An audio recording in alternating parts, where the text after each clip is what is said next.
ऐसी ही बेहतरीन कहानियाँ सुनने के लिए केपी नॉवल चैनल को लाइक, शेयर और सब्सक्राइब करें। आने वाली कहानियों के बारे में जानने के लिए हमारे टेलीग्राम से जुड़ें। लिंक डिस्क्रिप्शन में है। BTTH डिसाइपल कैशबैक सिस्टम अध्याय 361 शिष्य की वापसी। हाँ, मुझे उम्मीद नहीं थी कि ब्लैक कॉर्नर डोमेन जैसा छोटा क्षेत्र एक 5 स्टार डू वेनेरेट और 2 4 स्टार डू वेनेरेट के साथ एक लाइनअप ला सकता है। ब्लड हेवनली वेनेरेबल जोर से हंसा, फिर अपनी नज़र येमिंग की ओर घुमाई। उससे सवाल किया, येमिंग, तुमने मेरे साथ सौदा करने के लिए बाहरी लोगों के साथ सांठगांठ की है। अगर 4 हेवनली वेनेरेट को इस बारे में पता चलता है तो क्या तुम्हें लगता है कि तुम्हारा नतीजा अच्छा होगा? और तुम दोनों, क्या तुम जानते हो कि मैं कौन हूँ? 4 हेवनली वेनेरेट के साथ मेरा रिश्ता बहुत गहरा है। अगर 4 हेवनली वेनेरेट तुम्हारे पीछे पड़ गए तो ब्लड हेवनली वेनेरेबल अपनी लंबी चौड़ी धमकी खत्म कर पाता। इससे पहले ही गुहे के चेहरे पर स्पष्ट अधीरता दिखाई दी। अगले ही पल उसने अपनी असेंशन स्टेप तकनीक का इस्तेमाल करके सोल हॉल के स्वर्गीय आदरणीय के सामने प्रकट हुआ और सीधे उसके मुंह पर मुक्का मारा। मुक्के की ताकत अंतरिक्ष को चकनाचूर करने के लिए काफी शक्तिशाली थी, जिसने रक्त स्वर्गीय आदरणीय के चेहरे की हड्डियों को कुचल दिया। एक दयनीय चीख के साथ रक्त स्वर्गीय आदरणीय उसके पहले ये मिंग की तरह जमीन की ओर गिरने लगा। जब रक्त स्वर्गीय आदरणीय ने वापस लड़ने की अपनी क्षमता खो दी, तब भी गुहे नहीं रुका।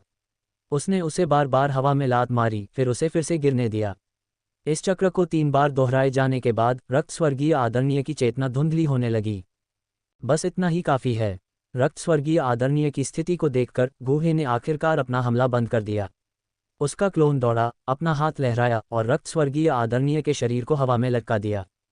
ठीक वैसे ही जैसे जब उसने ये मिंग से निपटा था। गुहे ने पहले ये सुनिश्चित किया कि ब्लड हेवनली वेनरेबल अपनी चेतना का कुछ हिस्सा खो दे, फिर उसने अपनी आत्मा शक्ति को उस आदमी के शरीर में डाला और कठपुतली बीज बोने की तैयारी की। हालांकि ब्लड हेवनली वेनरेबल की आत्मा ये मिंग की आत्मा से बहुत ज्यादा मजबूत थी, फिर भी वह अपनी आत्मा के मामले में सिर्फ नश्वर क्षेत्र में था, इसलिए गुहे को उस पर प्राचीन कठपुतली बीज तकनीक का उपयोग करने में कोई परेशानी नहीं हुई। सिर्फ 1 घंटे में ब्लड हेवनली वेनरेबल की आत्मा के भीतर एक पारदर्शी क्रिस्टल दिखाई दिया।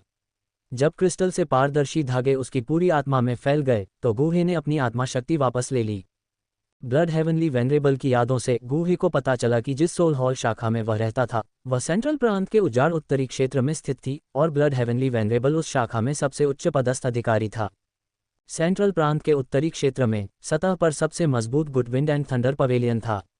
इसका सबसे मजबूत सदस्य लेई जुन केवल एक निम्न श्रेणी का डू वेनेरेट था और ब्लड हेवनली वेनेरेबल के खिलाफ एक राउंड भी नहीं टिक सका। इस तुलना से पता चला कि सोल हॉल की असली ताकत कितनी छिपी और अकल्पनीय थी। इस सोल हॉल शाखा के बारे में जानने के अलावा गुहे ने यह भी पता लगाया कि ब्लड हेवनली वेनेरेबल का 4 हेवनली वेनेरेट के जूहे के साथ नामात्र का गुरु शिष्य संबंध था। ब्लड हेवनली वेनेरेबल की यादों से 4 हेवनली वेनेरेट जूहे कई साल पहले ही 9 स्टार डू वेनेरेट ताकत के शिखर पर पहुंच चुका था। हालांकि गुहे जूहे के बारे में ब्लड हेवनली वेनेरेबल से भी ज्यादा जानता था।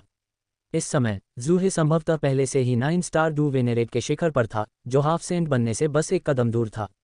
इसके अलावा जूहे ने एक बेहद शक्तिशाली हेवन रैंक शुरुआती स्तर की डू तकनीक का अभ्यास किया जिसे ब्लड ट्रांसफॉर्मेशन आर्ट कहा जाता है, जिससे वह अपने दुश्मनों के खून को दूर से नियंत्रित कर सकता था, जिससे वे अंदर से फट जाते थे। ये सब सोचते हुए गुहे खुद से बड़बड़ाने से खुद को नहीं रोक पाया। 5 सितारा डू वेनेरेट के शिखर पर मेरी वर्तमान ताकत के साथ 4 स्वर्गीय वेनेरेट के जूहे से निपटना मुश्किल होगा। अभी के लिए मैं उसे भड़काने से बचूंगा। एक बार जब मैं अपनी 500 साल की साधना को पूरी तरह से परिष्कृत कर लूंगा तो जूहे भी मेरी पकड़ से नहीं बच पाएगा। मास्टर, गुहे ने ब्लड हेवनली वेनेरेबल में कठपुतली का बीज बोने के बाद पहले बेहोश आदमी ने अचानक अपनी आंखें खोली और गुहे को अत्यधिक सम्मान के साथ देखा।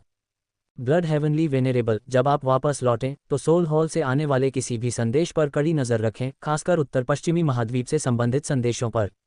जैसे ही आपको कोई हलचल दिखे तुरंत मुझे रिपोर्ट करें। और ये दोनों मेरे शिष्य हैं। अब तक तो उन्हें उत्तरी क्षेत्र में पहुंच जाना चाहिए था। अगर आपको उनके लिए कोई खतरा नजर आए तो जल्द से जल्द मुझे रिपोर्ट करना।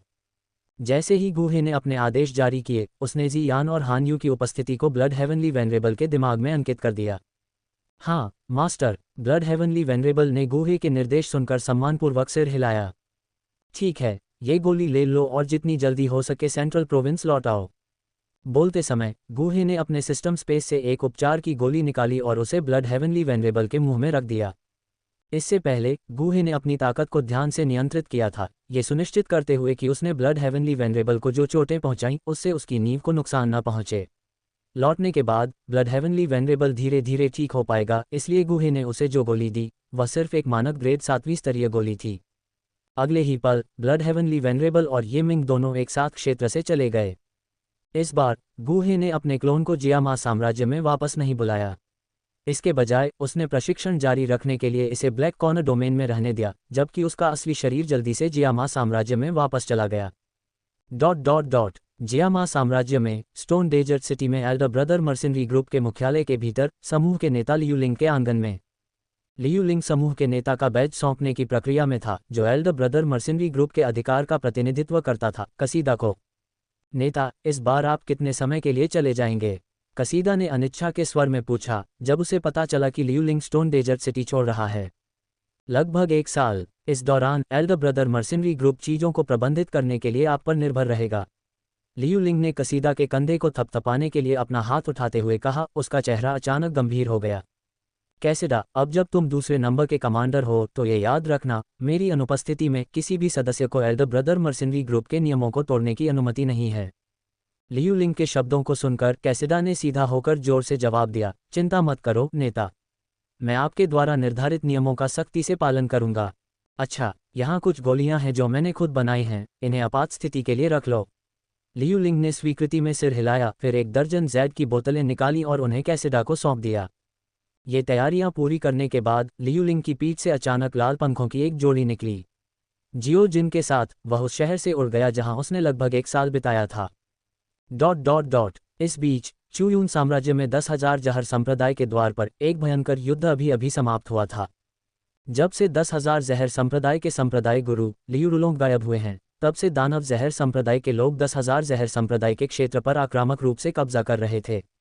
हुआएन की जबरदस्त ताकत के तहत, जो डू सम्राट स्तर पर था, 10,000 जहर संप्रदाय के शिष्यों को कदम दर कदम पीछे हटने के लिए मजबूर होना पड़ा, जब तक कि वे अपने संप्रदाय के भीतर सीमित नहीं हो गए। आज 10,000 जहर संप्रदाय पर दानव जहर संप्रदाय के अंतिम हमले का दिन था। एक विनाशकारी नरसंहार के बाद 10,000 जहर संप्रदाय के शेष शिष्यों ने एक एक करके आत्मसमर्पण कर दिया। अब से चुयून साम्राज्य में सभी जहर गुरु दानव जहर संप्रदाय के सामने झुकेंगे। हुआएन, जिसने एक हाथ खो दिया था, 10,000 जहर संप्रदाय के प्रवेश द्वार पर विशाल चौक के ऊपर हवा में मंडरा रहा था, संप्रदाय के विनाश की घोषणा कर रहा था, जबकि 10,000 जहर संप्रदाय के शेष बुजुर्गों और शिष्यों ने समर्पण कर दिया था। हा, हुआएन, तुम्हारा लहजा काफी अहंकारी है। क्या तुम्हें लगता है कि 10,000 जहर संप्रदाय जैसे छोटे संप्रदाय को नष्ट करके तुम दुनिया में अजेय हो गए हो? अध्याय 362, चुयून साम्राज्य के वर्चस्व के लिए लड़ाई। हा, हुआएन, आपके अहंकार की कोई सीमा नहीं है। क्या आपको सच में लगता है कि छोटे 10,000 जहर संप्रदाय को नष्ट करके आप खुद को अजेय घोषित कर सकते हैं? हुआएन द्वारा 10,000 जहर संप्रदाय के पतन की घोषणा करने के तुरंत बाद पहाड़ की तलहटी से एक बेतहाशा अहंकारी हंसी गूंजी। 10,000 जहर संप्रदाय के द्वार अब दानव जहर संप्रदाय के शिष्यों द्वारा कड़ी सुरक्षा में थे, जिससे एक पक्षी का भी अंदर घुसना लगभग असंभव हो गया था।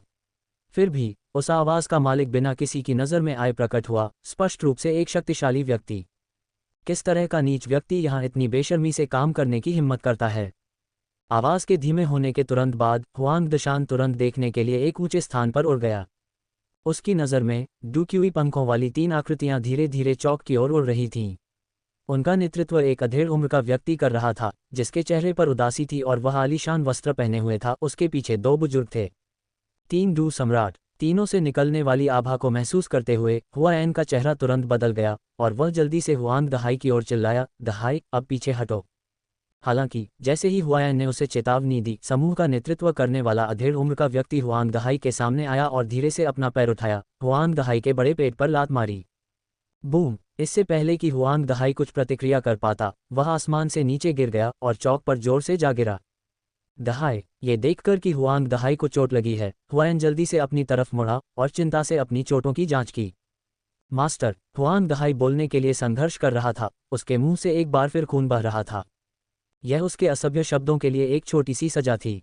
अधेड़ उम्र के व्यक्ति ने, जिसने उसे मारा था, बेपरवाही से उसका मजाक उड़ाया। हुआंग दहाई की चोटों का निरीक्षण करने के बाद हुआएन की अभिव्यक्ति गंभीर हो गई। वह स्पष्ट रूप से महसूस कर सकता था कि इस अधेड़ उम्र के व्यक्ति की ताकत उससे कहीं ज्यादा है, और दो अन्य डू सम्राटों के समर्थन में हुआयन जानता था कि सीधे हमला करना बुद्धिमानी नहीं थी। तुम कौन हो और आज यहाँ क्यों आए हो? हुआयन ने गहरी आवाज में पूछा। हे, मैं ज़ीशान हूँ, 10,000 बिच्छू संप्रदाय का संप्रदाय गुरु। अधेड़ उम्र के व्यक्ति ने हल्की हंसी के साथ उत्तर दिया। ज़ीशान, 10,000 बिच्छू संप्रदाय। उस आदमी की प्रतिक्रिया सुनकर हुआयन ने तुरंत अपने दिमाग में जानकारी याद की। 10,000 बिच्छू संप्रदाय बहुत पहले चुयून साम्राज्य में सबसे शक्तिशाली संप्रदाय था, हालांकि यह कई वर्षों से गिरावट में था। इसके शिष्यों ने हमेशा चुपचाप काम किया और कम प्रोफाइल रखा। फिर भी आज वे 3 डू सम्राटों की एक पंक्ति को सामने लाने में कामयाब रहे। मैं आज 10,000 जहर संप्रदाय के क्षेत्र का दावा करने के लिए यहाँ आया हूँ। ज़ीशान ने जारी रखा, उसके इरादे स्पष्ट थे। क्रोधित हुआयन ने जवाब दिया, 10,000 जहर संप्रदाय के क्षेत्र का दावा करें? क्या आप नहीं जानते कि हम दानव जहर संप्रदाय पहले से ही इस संप्रदाय पर कब्जा कर चुके हैं? हे, संप्रदाय मास्टर हुआ, ऐसा लगता है कि आप अभी भी स्थिति को नहीं समझते हैं। लियू रुलोंग की मृत्यु और तुम हुआयन एक हाथ खो चुके हो। चुयू साम्राज्य में मेरे 10,000 बिच्छू संप्रदाय के खिलाफ खड़े होने में सक्षम कुछ ही ताकतें बची हैं। ज़ीशान ने ठंडी और आत्मविश्वास से भरी आवाज में उपहास किया। हुआयन ने दूसरों को हुआंग दहाई को इलाज के लिए ले जाने का संकेत दिया, फिर वह खड़ा हो गया, उसकी आंखों में रोष था। ऐसा लगता है कि तुम सिर्फ 10,000 जहर संप्रदाय नहीं चाहते, तुम मेरे दानव जहर संप्रदाय को भी मिटाने की योजना बना रहे हो। वास्तव में संप्रदाय गुरु हुआ, तुम एक चतुर व्यक्ति हो। दानव जहर संप्रदाय और 10,000 जहर संप्रदाय के कुलीन दोनों आज यहाँ एकत्र हुए हैं, इससे मुझे तुम्हें एक एक करके शिकार करने की परेशानी से छुटकारा मिल गया है। ज़ीशान ने अपने इरादे पूरी तरह से स्पष्ट कर दिए थे, उसका लक्ष्य चुयू साम्राज्य पर हावी होना था। इससे पहले कि दानव जहर संप्रदाय के बुजुर्ग और शिष्य प्रतिक्रिया कर पाते, पहाड़ की तलहटी से अचानक चीखें फूट पड़ीं। संप्रदाय गुरु, कुछ भयानक हुआ है। एक विशाल जादुई जानवर आ रहा है और अज्ञात व्यक्तियों के एक समूह ने पहाड़ की तलहटी में प्रवेश द्वार को घेर लिया है। एक दानव विष संप्रदाय के बुजुर्ग ने जल्दी से आगे बढ़ते हुए सूचना दी। ये सुनकर हुआयन को आखिरकार एहसास हुआ कि 10,000 बिच्छू संप्रदाय आज के टकराव के लिए पूरी तरह से तैयार होकर आया था। अगले ही पल ज़ीशान और उसके समूह के पीछे एक विशाल प्राणी दिखाई दिया जो आकाश में मंडरा रहा था। एक नज़र में यह एक विशाल बिच्छू लग रहा था जो दर्जनों मीटर लंबा था। विशाल बिच्छू की पीठ पर 4 जोड़ी विशाल पंख थे और उसके बालों वाले काले पैर आसमान में ऊंचे थे। पैर तीखे, दांतेदार किनारों से ढके हुए थे, जिनमें से प्रत्येक मानव जांघ जितना लंबा था, एक हल्की बैंगनी रोशनी से चमक रहा था। इसकी बिच्छू की पूंछ, जो लगभग उसके शरीर जितनी लंबी थी, खतरनाक तरीके से हिल रही थी, जिसके सिरे पर एक तेज डंक था जो ठंडी चमक के साथ चमक रहा था। इस विशालकाय बिच्छू की अचानक उपस्थिति ने तुरंत वहां मौजूद सभी लोगों का ध्यान अपनी ओर खींचा। जो लोग अनजाने में ही डर के मारे पीछे हट गए।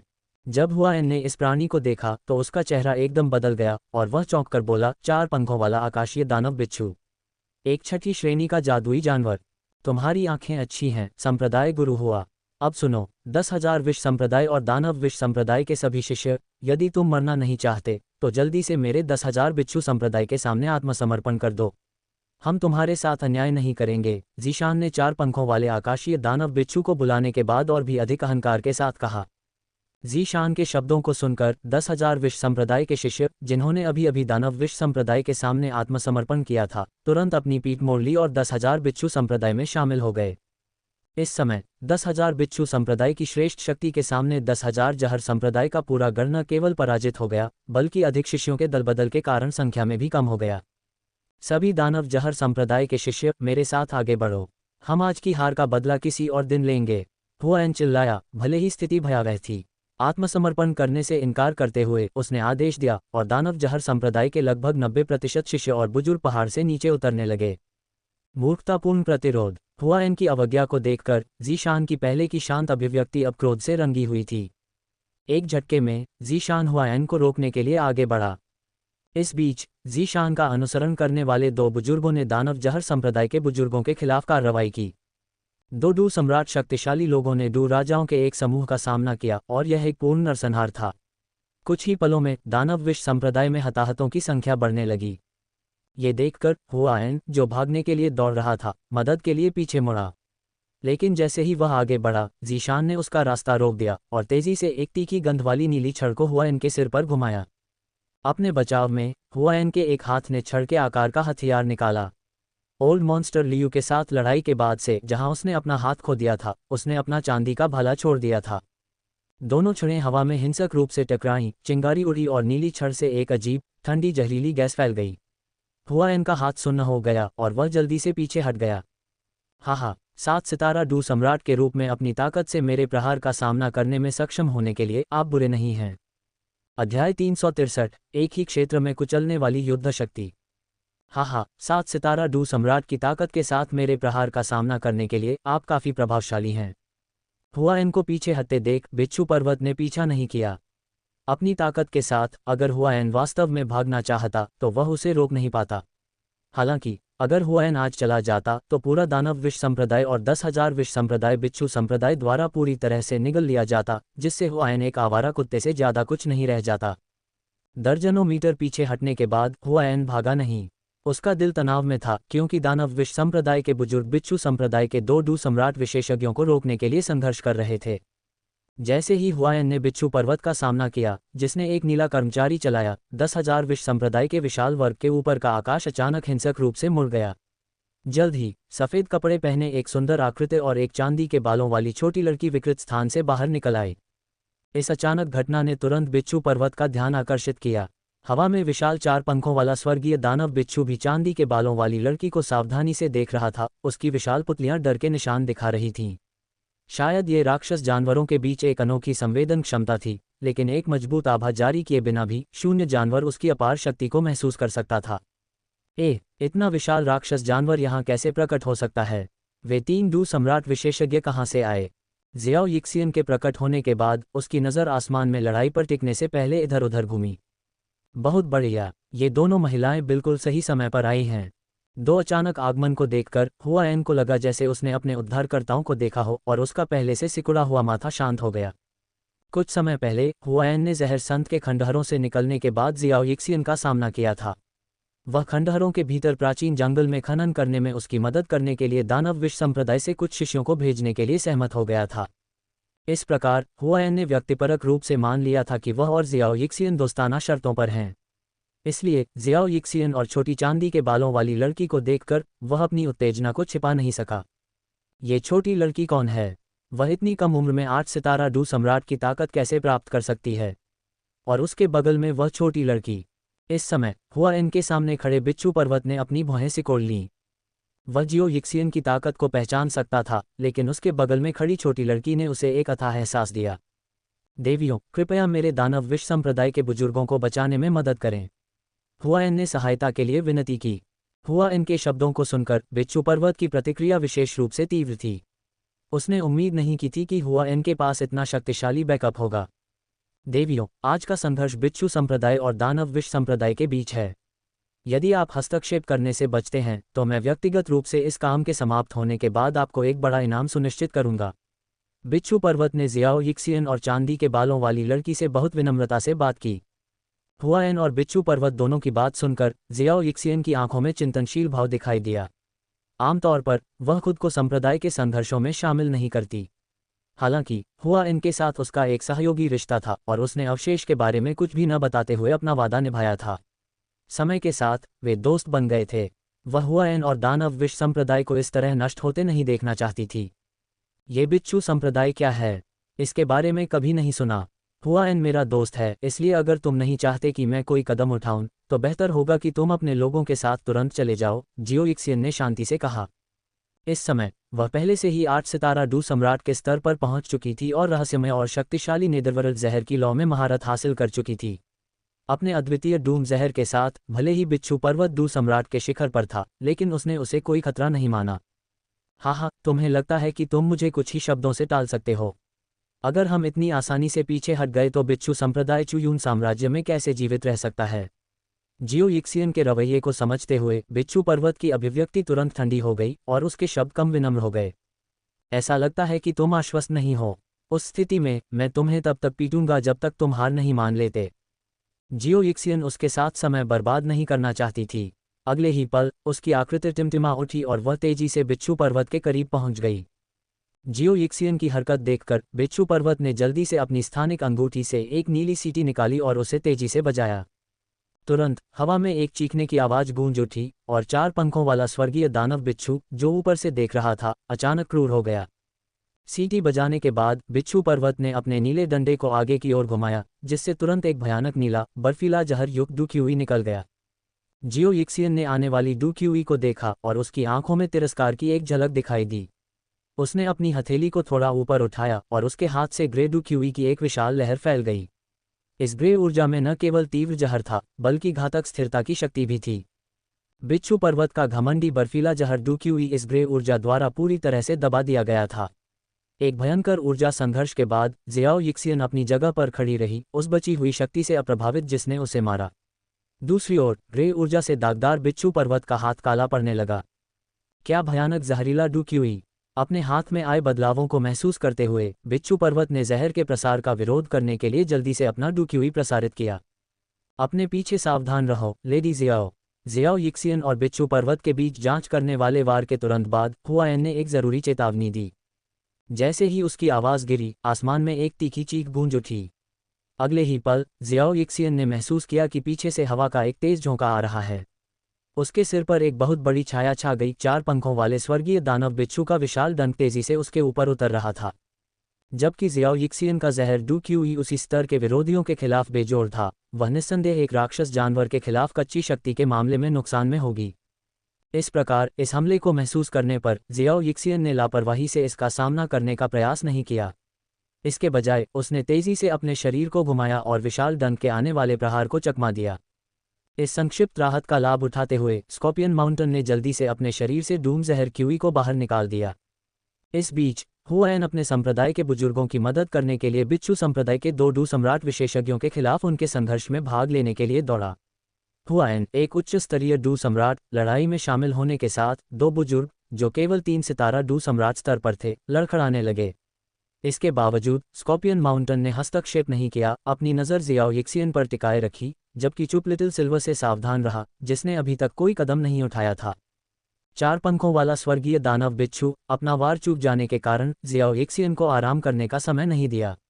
उसके विशाल काले लोहे जैसे पंजे भयंकर गति से उसकी ओर झपटे। इस तरह के क्रूर हमले का सामना करते हुए जियाओ यिक्सियन के पास बार बार पीछे हटने के अलावा कोई विकल्प नहीं था, जिससे उसके और विशालकाय प्राणी के बीच की दूरी बढ़ती गई। अध्याय 364 1 बनाम 2। चौक के ऊपर आसमान में जियाओ यिजियान को ज़ीशान और 4 पंखों वाले स्वर्गीय विष बिच्छू द्वारा घेर लिया गया था और उस पर हमला किया जा रहा था। जियाओ यिन की तरफ से कोई भी प्रतिक्रिया नहीं हुई। उसे गुहे का सख्त आदेश बहुत स्पष्ट रूप से याद था, जब तक ये जीवन मृत्यु का संकट न हो, हस्तक्षेप न करें। इसके अलावा जियाओ यिजियान की ताकत में हाल ही में हुए बदलाव जियाओ यिन को किसी और की तुलना में ज़्यादा स्पष्ट थे। डू सम्राट स्तर पर भी जियाओ यिजियान की युद्ध शक्ति पूरे महाद्वीप में बेजोड़ थी, जो कुछ कमज़ोर डूज़ों को टक्कर देने के लिए पर्याप्त मजबूत थी। इस समय जियाओ यिन की निगाह में जियाओ यिजियान ने पहले ही अपने और 4 पंखों वाले स्वर्गीय विष बिच्छू के बीच कई 100 मीटर की दूरी बना ली थी। इस समय तक ज़ीशान ने अपने शरीर में घुसे जहर को भी बाहर निकाल दिया था और 4 पंखों वाले स्वर्गीय विष बिच्छू के साथ जियाओ यिजियान को घेरने के लिए आगे बढ़ा। जियाओ यिजियान हवा में शांत खड़ी थी, एक व्यक्ति और एक जानवर दोनों से घिरी होने के बावजूद कोई घबराहट नहीं दिखा रही थी। हाथों की मुहरों की एक श्रृंखला के साथ वह अचानक बैंगनी लपटों में घिर गई। पूरे क्षेत्र में एक भयानक गर्मी फैल गई, जिससे लोगों के दिल कांप उठे। हे भगवान, ये बहुत भयानक है! भयावह गर्मी को महसूस करते हुए जहर दानव संप्रदाय के बुजुर्ग, 10,000 बिच्छू द्वार के 2 डू सम्राट विशेषज्ञ और हुआएन सभी ने अपनी हरकतें रोक दी, अपनी निगाहें जियाओ यिजियान की ओर घुमाईं। ज़ीशान की तरफ जब उसने यह अजीब घटना देखी तो वह अपने मुंह में रखी लंबी सीटी बजाना भूल गया और जियाओ यिजियान को घूरता रहा। उसकी भौहें सिकुड़ी हुई थीं, क्योंकि उस समय जियाओ यिजियान के चारों ओर की बैंगनी लौ धीरे धीरे 10 झांग आकार की बैंगनी तितली में बदल गई। हालांकि यह 4 पंखों वाले स्वर्गीय विष बिच्छू जितना बड़ा नहीं था, लेकिन इसका दबाव और भी अधिक तीव्र था। पाताल लोक की जहरीली लौ! क्या इस पौराणिक जहरीली लौ को परिष्कृत करना असंभव नहीं कहा जाता है? भयानक गर्मी उत्सर्जित करने वाली विशाल बैंगनी तितली को देखकर ज़ीशान, जो प्राचीन ग्रंथों में पारंगत थी, असीम संदेह और भय से भर गई। जाओ, मेरे लिए उस बड़े आदमी को ढूंढ दो। जियाओ यिजियान ने ज़ीशान को सोचने का मौका नहीं दिया। नेदरवर्ल्ड पॉइजन फ्लेम को बुलाने के बाद उसने 4 पंखों वाले स्वर्गीय विष बिच्छू के विशाल शरीर पर हमला करने के लिए इसे तेजी से नियंत्रित किया। जियाओ यिजियान के नियंत्रण में विशाल बैंगनी तितली ने अपने पंख फड़फड़ाए। जैसे ही उसने कार्रवाई की, उसने बटरफ्लाई डांस तकनीक का प्रदर्शन किया, आग और जहर से भरी एक झोंका उड़ाते हुए आकाश में शान से नृत्य किया। बैंगनी तितली के आक्रामक रुख को देखकर 4 पंखों वाले स्वर्गीय विष बिच्छू की बड़ी पुतलियां क्रूरता से चमक उठीं। इसने अपने 4 विशाल पंख हिलाए और बैंगनी तितली पर हमला किया, पीछे रहने से इनकार करते हुए। हुश! 4 पंखों वाले स्वर्गीय विष बिच्छू के विशाल लोहे के पंजे, जो बैंगनी तितली के लगभग आधे आकार के थे, ने अपने लक्ष्य को एक शक्तिशाली झोंके के साथ जकड़ने का लक्ष्य बनाया। हालांकि इसने गति को बहुत कम करके आंका तितली नृत्य करते समय पाताल लोक की जहरीली ज्वाला की। बस एक पल में बैंगनी तितली अपनी मूल स्थिति से हट गई, 4 पंखों वाले स्वर्गीय विष बिच्छू के पेट की ओर उड़ी और फिर उससे बुरी तरह टकरा गई। बिच्छू के पेट की सुरक्षा उसकी पीठ की तुलना में कमजोर थी। हालांकि फिर भी सामान्य हमले ज्यादा नुकसान नहीं पहुंचाते। जब बैंगनी तितली ने हमला किया तो 4 पंखों वाले स्वर्गीय विष बिच्छू को शुरू में कोई दर्द महसूस नहीं हुआ। हालांकि कुछ ही क्षणों बाद उसके दांतेदार पैरों को ढंकने वाले घने बाल तेजी से जलने लगे। तीव्र जलन के कारण वह एक तीखी चीख निकालने लगा। इस पीड़ा में उसका विशाल शरीर थोड़ा कांप उठा और उसके भीतर की डूबी हुई ऊर्जा जलती हुई बैंगनी लपटों की ओर पागलों की तरह बढ़ गई। फिर भी जैसे ही 4 पंखों वाले स्वर्गीय विष बिच्छू ने प्रतिक्रिया करने का प्रयास किया, बैंगनी तितली पहले ही उसके पेट के नीचे से उड़ गई थी और उसके सिर की ओर भागी। तितली की हलचल को देखते हुए 4 पंखों वाले स्वर्गीय विष बिच्छू ने अपने सिर की रक्षा के लिए जल्दी से अपने बड़े चिमटे को पीछे खींच लिया। इसके साथ ही उसके शरीर से भी लंबे उसके विशाल डंक ने एक बार फिर बैंगनी तितली पर निशाना साधा, घने डुक्यूई की एक परत के साथ तेजी से नीचे की ओर वार किया। ये देखकर जियो यी जियान ने जल्दी से बैंगनी तितली को चकमा देने के लिए उसे अपने कब्जे में ले लिया। गति के मामले में 4 पंखों वाला स्वर्गीय विष बिच्छू नर्क की जहरीली ज्वाला के आकार वाली बैंगनी तितली के सामने कोई मुकाबला नहीं कर सकता था। जब डंक अभी भी उससे 10 मीटर दूर था, तब तितली पहले से ही शालीनता से एक तरफ हट गई थी और पीछे केवल एक जोड़ी विशाल चिमटा छोड़ गई थी जो थोड़ा जलकर लाल हो गया था। धमाका! हालांकि भले ही बैंगनी तितली पहले से ही अपनी पिछली स्थिति से दूर चली गई थी, डंक के हमले को समय पर वापस नहीं लिया जा सका। धातु के टकराने की भयंकर आवाज के साथ 4 पंखों वाले स्वर्गीय विष बिच्छू के डंक ने अपने ही बड़े चिमटे से घनिष्ठ संपर्क बना लिया। प्रभाव से मूल रूप से चट्टान की तरह कठोर चिमटा अब 2 मीटर से अधिक गहरा गड्ढा बन गया था। ये चिमटे के मोटे बाहरी आवरण को भेदने से बस थोड़ा ही कम था। इतना भारी प्रहार सहते हुए 4 पंखों वाला स्वर्गीय विष बिच्छू एक और दर्दनाक चीख निकालता है। कुछ ही दूरी पर ज़ीशान, जो 4 पंखों वाले स्वर्गीय विष बिच्छू को नियंत्रित कर रहा था, एक गंभीर भाव लिए हुए था। ये लड़ाई की शुरुआत थी और 4 पंखों वाला स्वर्गीय विष बिच्छू पहले ही एक महत्वपूर्ण नुकसान उठा चुका था। अगर लड़ाई जारी रही तो हार अपरिहार्य लग रही थी। वह बैंगनी तितली उसके नियंत्रण में है। मुझे उसे रोकना होगा ताकि वह उसे नियंत्रित करने पर ध्यान केंद्रित न कर सके। एक त्वरित आकलन के बाद ज़ीशान ने अपने नीले रंग के कर्मचारियों को घुमाया और जियाओ यी जियान पर एक तेज हमला किया। इस बार वह पहले की तुलना में बहुत अधिक सतर्क था, ये सुनिश्चित करते हुए कि जियाओ यी जियान द्वारा छोड़े गए ग्रेडू क्यूई के संपर्क में न आए। हालांकि जियाओ यी जियान की तुलना में उसके साधना स्तर का एक सितारा अधिक होने के बावजूद उसे डू क्यूई शक्ति में कोई लाभ नहीं था। 2-3 झड़पों के बाद उसने खुद को फिर से नुकसान में पाया। जबकि ज़ीशान और जियाओ यी जियान युद्ध में उलझे हुए थे, 4 पंखों वाले स्वर्गीय विष बिच्छू के पेट के पैरों पर लगी बैंगनी लपटें अंततः डू क्यूई के निरंतर प्रवाह से बुझ गईं। हालांकि इसकी स्थिति में जरा भी सुधार नहीं हुआ। जिस क्षण लपटें बुझी, जहर की एक अकल्पनीय मात्रा उसके पैरों के जले और टूटे हुए खोल से होकर उसके मांस में घुस गई। अगले ही पल ज़ीशान और 4 पंखों वाला स्वर्गीय विष बिच्छू दोनों एक साथ हार गए, दर्द से कराह उठे। ज़ीशान पहले से ही जियाओ यी जियान के विषैले आपदा जहर की कई खुराक से पीड़ित था।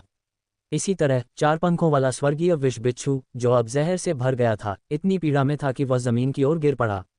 अनियंत्रित रूप से लुढ़कते हुए इसने 10,000 विष द्वार के पर्वत द्वार के बाहर विशाल चट्टानों को चकनाचूर कर दिया। हालांकि इसकी सबसे दयनीय स्थिति, इसके 4 जोड़ी मजबूत पंख थे जो किसी तरह जलकर कंकाल मात्र रह गए थे। युद्ध को देखकर हुआएन का दिल बहुत खुश हुआ। उसने कभी नहीं सोचा था कि जिस युवा लड़की को वह कुछ महीने पहले शिष्य के रूप में लेने का इरादा रखता था, वह अब इतनी दुर्जय आकृति में विकसित हो गई है जिसे वह केवल देख सकता है। हम पीछे हट रहे हैं। यह महसूस करते हुए कि वह जियाओ यी जियान का मुकाबला नहीं कर सकता, ज़ीशान ने लड़ाई जारी रखने का विचार त्याग दिया। अध्याय 365 10,000 बिच्छू संप्रदाय के पूर्वज ज़ी बयान। हम पीछे हट रहे हैं। यह महसूस करते हुए कि वह जियाओ यी जियान का मुकाबला नहीं कर सकता, ज़ीशान ने लड़ाई जारी रखने की इच्छा खो दी थी। ज़ीशान के आदेश पर डू सम्राट स्तर के दो बुजुर्ग, जो हुआयन और जहर दानव संप्रदाय के बुजुर्गों का सामना कर रहे थे, जल्दी से पहाड़ से नीचे भाग गए। पीछे हटने का आदेश जारी करने के बाद ज़ीशान ने अपने हाथ में सीटी बजाई। आवाज़ सुनकर चार पंखों वाला स्वर्गीय विष बिच्छू, जो ज़मीन पर दर्द से तड़प रहा था, अचानक अपने शरीर के भीतर फैल रहे जहर को दबाने के लिए मजबूर हो गया। उसका विशाल शरीर ज़मीन पर बेतहाशा दौड़ने लगा। मैंने तुम्हें पहले ही चले जाने की चेतावनी दी थी, लेकिन तुमने नहीं सुना। अब जब तुम भागना चाहते हो तो यह इतना आसान नहीं होगा।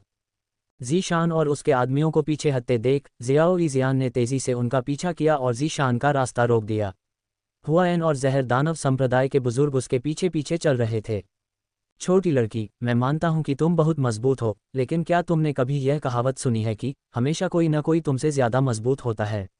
ज़ीशान ने ठंडे स्वर में कहा, क्योंकि उसने खुद को ज़ियाओ ईज़ियान के जाल में फंसा पाया। मेरे 10,000 बिच्छू संप्रदाय के पूर्वज पहले ही डू पूर्वज स्तर तक पहुंच चुके हैं।